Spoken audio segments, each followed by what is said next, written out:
Hey guys, what's going on? It's Link here. Welcome back to my channel. So as the title says, I'm going to be teaching you guys how to parry, how to get out of parry, all the combos you can possibly do. I might miss one or two, but hopefully you guys get the hang of it. And I'm going to teach you guys all the moves you can actually do with your weapon, because it's not all about just spamming the ZR button.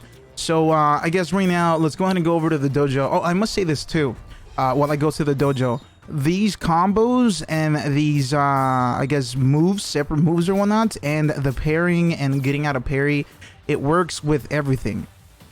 It doesn't matter what weapon you're using, it works with every single weapon in the game. So do not worry if I'm using the yo-yo or if I'm using this or if I'm using that. It's all about just knowing what buttons to press. So okay, so first things first, like I said, I'm gonna be teaching you guys how to parry, the move sets, and I'm gonna be teaching you guys what you guys need to do to even get to that place. So I guess the biggest thing right now to just get it out the way is the drones. Do not forget about the drones, because these drones right here, well, you don't see these in team battle, but you do see them in battle royale. So the drones, the small red ones give you 1 bar of energy. If you look on the bottom left, let me turn on that little arrow I had yesterday. So if you look down here on the bottom left, every single time you kill one of these drones, it gives you 1 bar. Okay, you get 4 at the beginning, it gives you 1 bar. Kill a big one in battle royale, it gives you 2 bars. But in team battle, they're green. So kill a small green one, it gives you 1 bar. Kill a big green one and it gives you 2 bars. And the reason they're important is because of the fact that you're gonna want them to be able to do certain things in the game. And let's start off with parry. So for parrying, you're gonna find that constantly you're gonna get into a parry. And here's the thing, to parry you need 5 energy bars. You need 5 whole energy bars. And again, remember, you can't parry right at the beginning. You have to go kill a drone in order to be able to parry. You need 5 energy bars to parry. And again, if you for some reason are getting parried and you can't seem to be able to get out of it, or you can't seem to be able to do anything, blah blah blah, it's probably because of that, or you lost to the rock paper scissors game. So let's explain how parry works. So one thing you must realize is parry gives you only 3 options, not 4 options. There is 4 arrows, but in reality you only have 3 options. And I know it's a little bit confusing, but hopefully I can somehow explain it well.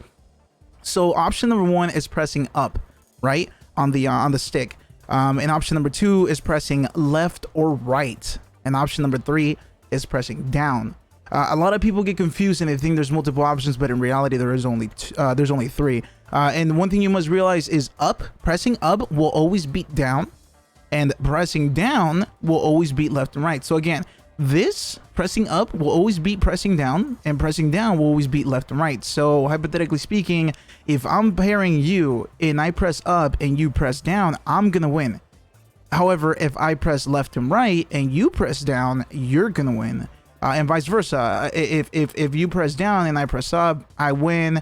If I press up and you press left and right, you win, and so on and so forth. So it's still a guessing game. It's rock, paper, scissors. I wish they would change these arrows to legit a rock, a paper, and the scissors. That way people can actually tell what it is that's going on. One thing that you should also know is if you lose on a rock, paper, scissors, on a parry, if you lose on a parry and you know that you press down, remember what I told you guys. If you lose and you press down, that means that they pressed up. So next time you fight that person, try to press left or right, because if that's a habit of them, you're gonna beat them next time because they pressed up, and that might be their habit, and you're already essentially planning forward to it. So just keep that in mind. Up beats down, and down beats left and right. Now you cannot go into a parry state without 5 bars of energy. And I'm also gonna teach you how to get out of a parry. Here's an easy tip. Okay, so let's get this out of the way since we already kind of explained this here. Okay, so getting out of a parry is actually very simple. All you need to do is make sure you have just a tiny bit of stamina left. You need to have at least 1 bar. While it takes 2 bars to dash, you actually need 1 bar to get out of a parry. So when you're getting parried, you're gonna be in the air and you have enough time, so do not panic.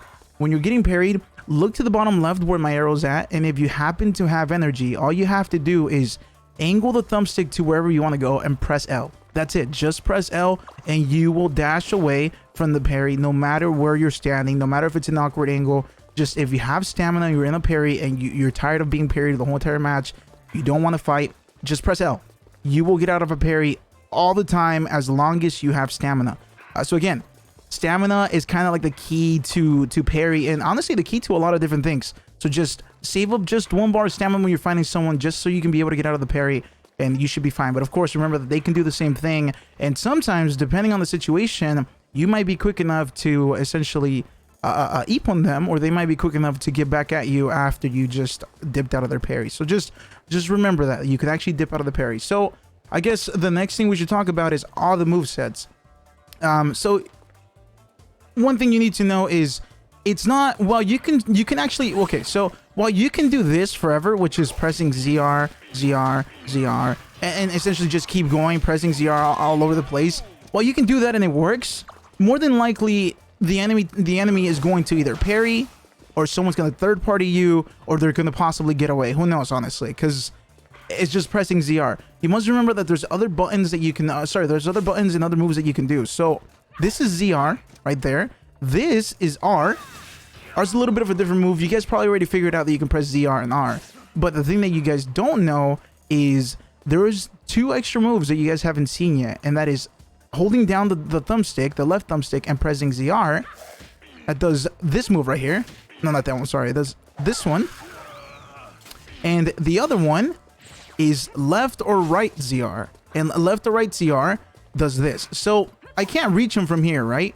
No matter what I do, I cannot reach. But if I press left ZR or right ZR, I can actually reach him. It extends my yo-yo's length. And you should combine this with combos, because of the fact that if you push him too far, left ZR them, and you might be able to secure a kill. And this works for every weapon in the game. So just because I'm doing it with a yo-yo, it works for everything. For example, a hammer.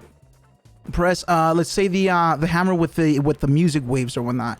Press back ZR and you spin your hammer in the air, and it does a loud sound wave that essentially flinches the opponent. But if you press left or right ZR, you actually spin, and the spin actually follows the enemy, so you can carry on a combo and essentially rush an enemy with the hammer. That's considered to be, I guess, the slow weapon. And again, you can combo all of this together.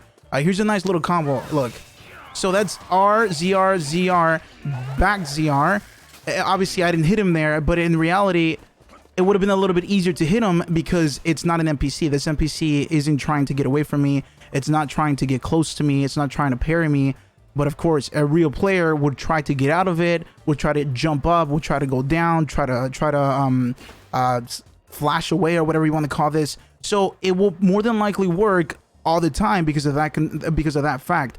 The NPC doesn't do anything, so he's slowly just backing up more and more and more based on how much I'm hitting him. So it's a little bit harder to train with this NPC than it is to train with a real, essentially, player, because they're going to try to do their best to counterattack. Another thing that you should note is you can easily follow them. If you for some reason hit them and they go flying up, you can still follow them. Just jump and press what's it called, ZL and B, and you can easily follow them because you'll have enough stamina to continue to fight them and close the range. And this works for everything. This works for the hammer too. I know there's a lot of people that like the hammer because it's very tanky and it hits very hard, but they have trouble securing kills, or have trouble, I guess, you know, following an enemy, and because they're just way too fast, or your weapon's just way too slow, or it doesn't hit from that far. But again, you can easily do that, and it's very simple. It truly isn't that hard.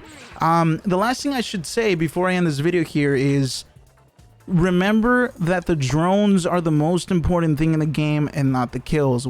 At the end of each match, you get rewarded for Drone Master and Epon Master. Epon Master gives you 1,000 extra points to your team, while Drone Master gives you 500 points for your team. But you must also remember that there's multiple people that can get the Drone Master reward and multiple people that can get the Epon Master reward.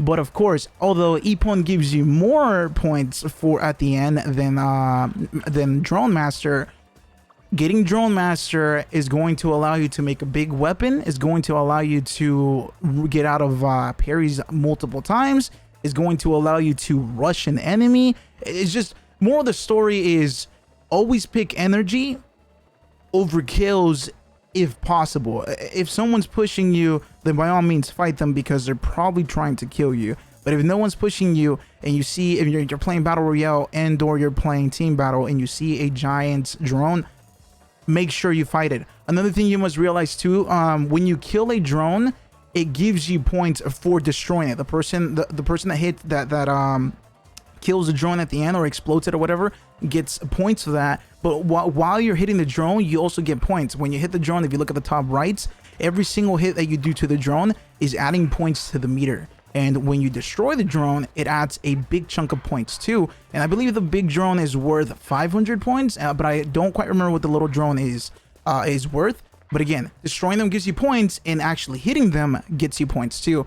And at the end, it's not about the kills, it's about the points. So just keep that in mind. If you're having trouble, if you're constantly losing because the enemy's getting EPO Master, or they're getting Drone Master, or they're beating you by like 10,000 points. I know I've had a couple matches where, well, my community already knows, but I've had a couple matches where the enemy team only got about 6,000 points and we had about like 22,000 points. And again, it's just because we always focus on the drones and focus killing alongside the drones, not the other way around.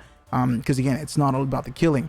And that's pretty much all I have to say about fighting. Hopefully this video helped you out. Again, guys, I do stream on Twitch every single day at 8:30 p.m. Central Time. And I invite you guys to come over, hang out with us, play with us. We're going to be streaming Ninjala today. If you're watching this video, we more than likely will still be streaming Ninjala unless you're watching this video like 4 or 5 months from now. Who knows what we're playing by then. But anywho, thank you so much for watching. Hopefully you guys leave a like if this helped you out. If you have any questions, please comment down below. I know I jam-packed a bunch of things in this video, but I figured I'd make one video instead of a bunch of multiple mini ones.